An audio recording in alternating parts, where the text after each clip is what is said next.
Hello friends, welcome to share centre. देखिए, हम RBI का थोड़ा सा फंक्शन देखने की कोशिश करते हैं कि आरबीआई का फंक्शन कैसे होता है। ठीक है, यह इकोनॉमिक्स का टॉपिक से रिलेटेड होता है। हमने एक वीडियो बनाया था, उसमें डिस्कस किया था कि आरबीआई का जो बेसिक इंट्रोडक्शन है वो किस तरह से होते हैं। तो अगर ये आरबीआई है, सेंट्रल बैंक ऑफ गवर्नमेंट की है, या फिर कह सकते हैं गवर्नमेंट ऑफ इंडिया की जो सेंट्रल बैंक होती है, हर बैंक की होती है, हर गवर्नमेंट की अपनी कंट्री की एक जो है कि सेंट्रल बैंक होती है। जैसे यूएसए में फेड बैंक होती है, राइट। तो वैसे ही in the context of the Indian government में जो कि आरबीआई होती है। हमें पता है कि ये इस्टेब्लिशमेंट किया गया था 1934 के एक्ट के थ्रू। हम यहाँ पे इसका बेसिक फंक्शन देखते हैं। सबसे पहले देखिए, issuer of the bank notes. अब इसका मतलब ये हो गया है कि ये एक रुपी, देखिए अब यहाँ पे मैं कहूँ कि अगर मोनीपोली एक्सेप्ट किसको, एक्सेप्ट 1 रुपये की नोट छोड़ करके, ठीक है, या फिर क्वाइन को छोड़ करके बाकी जितने भी नोट्स आते हैं ना, उस पर आरबीआई का जो कि मोनोपोली होती है और वो इसको इशू करती है, और इस पर जो साइन होता है ना, वो जो है कि आरबीआई के गवर्नर का होता है। Is that clear? दूसरी चीज ये है कि अगर 1 रुपये की नोट्स या फिर जो क्वाइन होती हैं, ठीक है, प्लस क्वाइन और 1 रुपये के नोट्स पे, उस पर गवर्नमेंट ऑफ इंडिया का मोनोपोली होता है, बट उसमें जो साइन होता है ना, वो फाइनेंस सेक्रेटरी का होता है, वो आईएएस ऑफिसर्स होते हैं, उसके होते हैं। दूसरी चीज ये है, आरबीआई अडॉप्ट मिनिमम रिजर्व। अगर देखिए कि अब ऐसा नहीं कि आरबीआई मनमन्ना नोट छाप करके रख देगा, उसके लिए एक मिनिमम रिक्वायरमेंट होती है कि आप अगर मान लीजिए आप 5,000 रुपये अगर इशू करना चाहते हो नोट की, 100 200 की, तो उसके लिए आपके पास ना एक मिनिमम अमाउंट होना चाहिए किसी अदर फॉर्म में, जैसे गोल्ड हो सकता है, फॉरेन करेंसी हो सकती है, एज ए सिक्योरिटी के तौर पे आप मान सकते हो। तो इसलिए हम ये 1957 से ये फॉलो करते चले आ रहे हैं कि हम एक गोल्ड या फॉरेन करेंसी दोनों को हम मेंटेन करके रखेंगे। कम से कम उन दोनों की वैल्यू कम से कम आपके पास होनी चाहिए 200 करोड़ के आसपास, ठीक है। दूसरी जगह मिनिमम इतना होना चाहिए, शुड बी गोल्ड, ठीक है। करेंसी 200 के आसपास होना, और गोल्ड जो है कि आपका 150 होना चाहिए। आई होप कि आप समझ गए होंगे। मतलब इसका ये कहने का मतलब है कि आप जितनी नोट या लिक्विडिटी मार्केट में छोड़ रहे हैं, उसका उसकी वैल्यू किस हिसाब से आप कैलकुलेट करेंगे। पता चले आपके पास कुछ नहीं है, आप लाखों करोड़ों रुपए की जो है कि करेंसी इशू कर दिए, ठीक है, बाद में पता चले कि आपके पास उसको वैल्यू करने की प्रॉपर्टी ही नहीं है, ठीक है। उस तरह से तो कहानी वो हो गई ना कि रुपया में जो खर्च चला है, आपका चवन्नी भी इनकम नहीं है, उस हिसाब से ये काम करता है। दूसरी चीज है कि ये बैंकर टू गवर्नमेंट। देखिए अब ये क्या होता है कि जो गवर्नमेंट होती है ना, एज वेल स्टेट और सेंटर दोनों गवर्नमेंट की, ठीक है, वो ये करती है एजेंट और फाइनेंशियल एडवाइजर के रूप में काम करती है, और गवर्नमेंट को ये बताती है कि आप ऐसे ऐसे काम करिए, ऐसे मैनेजमेंट करिए, ऐसे जो भी चीज़ें है, गवर्नमेंट सिक्योरिटी खरीदना कैसे।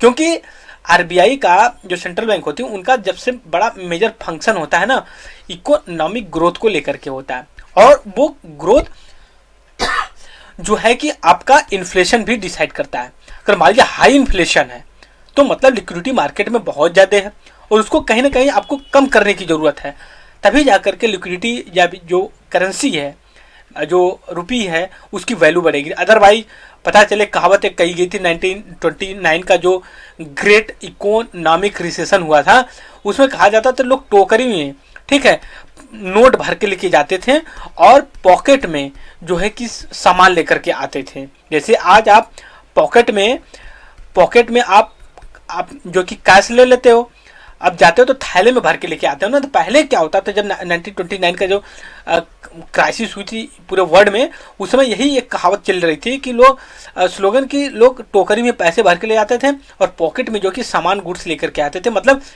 पैसे की वैल्यू ही नहीं रह गई थी, ठीक है। तो यहाँ पे यही है कि ये गवर्नमेंट से एडवाइस लेती है, क्योंकि ये दोनों एक दूसरे के मिलते जुलते हैं।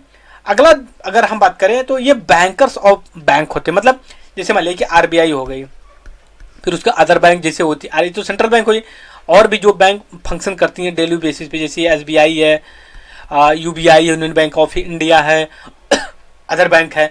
तो उनको अगर ज़रूरत होती है या फिर उनको गाइडेंस की ज़रूरत, जो कि सारी चीज़ें देता है कि आप कितना जो कि कितने इंटरेस्ट पे लोन देंगे, ठीक है, और उसके बाद जो है कि आप कहाँ पे अपनी ब्रांच खोलेंगे, शेड्यूल बैंक जो होती हैं या शेड्यूल बैंक होती हैं उनके लिए। और ये 2 वे में कहता है, और कहता है कि बैलेंस आप एक कैश बैलेंस आप रखिए, और उसके बाद अदर आरबीआई डिपॉजिट के अपने पास कुछ कैश रखिए, और आप दूसरे की बात करिए। दूसरी बात, लेंडर ऑफ लास्ट स्टोर। देखिए जो बैंक्स होती है ना, वो उनको अगर कहीं से लोन लेना पड़ता है ना, पैसा चाहिए होता है, तो वो तो जैसे ये तो इंडिविजुअल उनके पास, अगर उतने इंडिविजुअल से नहीं हो पाता तो आरबीआई के पास आती हैं लास्ट में, कहती हैं ऐसा है ना कि हमें कुछ जो कि करेंसी या कैश चाहिए या अमाउंट चाहिए हमें, तो आरबीआई क्या करता है, ठीक है ले लीजिए, तो उस पर वो एक मिनिमम इंटरेस्ट रेट लगाता है। तो बैंक जो होती हैं, बैंक होती तो आरबीआई को इंटरेस्ट रेट रिटर्न करती हैं, उसी को कहते हैं last lender of last restore. उसके बाद custodian of foreign exchange reserve, जो फॉरेन करेंसी आती है ना, उसका ये गार्जियन होता है कि जितनी करेंसी है हमारे पास उसको अच्छे से मैनेज करना, उसका हमेशा कैलकुलेशन करना है कि हमारे पास फॉरेन करेंसी है कि नहीं है, वो आती कहाँ से है। अब फॉरेन इन्वेस्टमेंट के थ्रू आती है।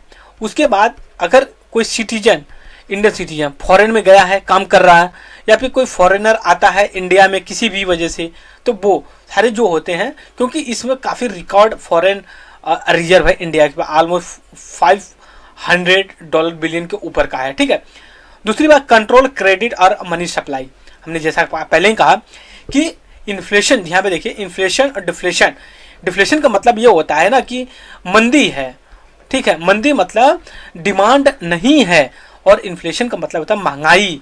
महंगाई मतलब मार्केट में डिमांड बहुत ज़्यादा है, लिक्विडिटी बहुत ज़्यादा है, तो इसको ये बैलेंस करता है, ठीक है। अगर इन्फ्लेशन ज़्यादा है तो वो क्या करेगा, लिक्विडिटी जो क्रेडिट है वो कम करना होगा। अगर ये डिफ्लेशन है तो लिक्विडिटी मार्केट में डालनी पड़ेगी, ठीक है।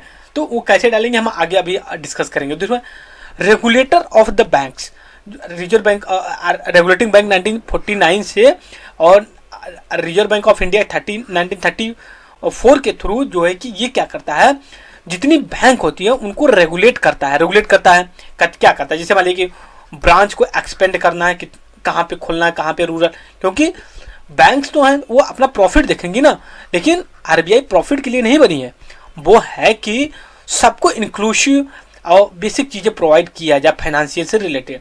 तो वो इसके थ्रू जो कि बैंक को रेगुलेट करती हैं, कौन डिपॉजिट एक्सेप्ट करेगा, कितना आपके पास डिपॉजिट होना चाहिए, और कितना जो है कि इंटरेस्ट रेट पे आप सबको लोन दे रहे हो, कितने पे आप इंटरेस्ट, ये सारी चीज़ें देख लिए, कहाँ पे आपको ब्रांच खोलना है, विदेश में, घर में, कहाँ पे, ये सारी चीज़ें जो कि इसके थ्रू होती है। दूसरी बात यहीं पे हम थोड़ा सा और देख लेते हैं, फिर इसके बाद अपनी basic function of the RBI का हम बंद कर देंगे इस वीडियो में। तो एक लाइन यहाँ पे और है, as per RBI coin act 1906 coin can issue up to denomination 1000 as per RBI Reserve Bank of India act 1935 currency note can be issue up to denomination 10,000। मतलब ये है कि जो क्वाइन होती है, जैसे क्वाइन होती है, दो तरह की करेंसी हम कहते हैं, एक क्वाइन होती है जो स्टील जो भी कॉपर की बनी होती है, एक पेपर करेंसी होती है। तो जो एक क्वाइन होती है ना, इसका मैक्सिमम एक आप क्वाइन मैक्सिमम 1000 की, अब ऐसा ना 2000 3000 की क्वाइन इशू कर दीजिए, ऐसा नहीं है। दूसरी चीज़ ये है कि ये क्वाइन वाला क्वाइन एक्ट 1906 के अंतर्गत है, लेकिन जो नोट वाली बात है, ठीक है, नोट वाली बात है कि आप जैसे मान लीजिए कि समय क्या 2000 की सबसे बड़ी नोट है, पता चले 10,000 की नोट आ जाती है, ठीक है, पता चले 20,000 की एक नोट आ जाए, अब ऐसा नहीं है। ये reserve Bank of India act 1934 के अंतर्गत ये कहा गया है जो मैक्सिमम होगी आपका 10,000 के ऊपर की नहीं होगी। अभी 2,000 3,000 4,000 5,000 10,000 तक का इशू गवर्नमेंट ऑफ इंडिया कर सकती है, ठीक है। तो ये हमने किया। और एक चीज़ और हमने पहले हालांकि बता दिया, 1 रुपये की जो नोट्स होती हैं ओनली करेंसी नोट, उस पर सिग्नेचर जिसका होता है फाइनेंस सेक्रेटरी का होता है, ठीक है, not governor of the reserve Bank of India. Reserve Bank of India का जो गवर्नर होता है उस पर जो साइन होता है ना, वो साइन जैसे 1 रुपये से ज़्यादा 2 रुपये की नोट है, 5 रुपये की है, अब तो मिलती ही नहीं है 2 रुपये 5 रुपये की, 10 रुपये की 20 रुपये की है, फिर उसके बाद 50 रुपये की आती है, 100 रुपये की आती है, 500 की आती है, 2000 की है। तो करेंसी है 4-5 तरह की नोट है जो वैल्यूएबल है। तो वो इस सब पे जो है कि आपका रिजर्व बैंक ऑफ इंडिया के जो गवर्नर होते हैं उनकी जो है कि इस पे रखी गई होती है। ठीक है, तो ये हमने बेसिक चीज़ें आरबीआई को लेकर के डिस्कस किया। Currency note printing and the coin minting ये मान लीजिए अलग टॉपिक है, तो आगे हम ऐसे ही वीडियो बना करके डिस्कस करें। सो इस वीडियो में thank you very much discussion.